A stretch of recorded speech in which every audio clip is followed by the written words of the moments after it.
Ang healthcare plan ay hindi luho, isa itong responsableng desisyon para sa sarili at pamilya.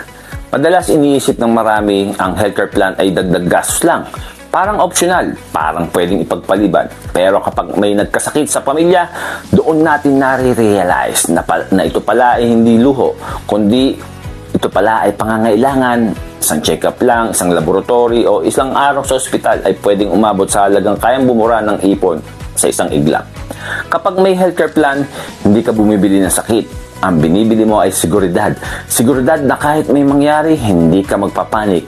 May sasalo sa gastos, may tutulong sa iyo, at may oras kang mag-focus sa paggaling at sa pamilya mo. Hindi ka mapipilitang mangutang o manghihingi ng tulong kung kanino man.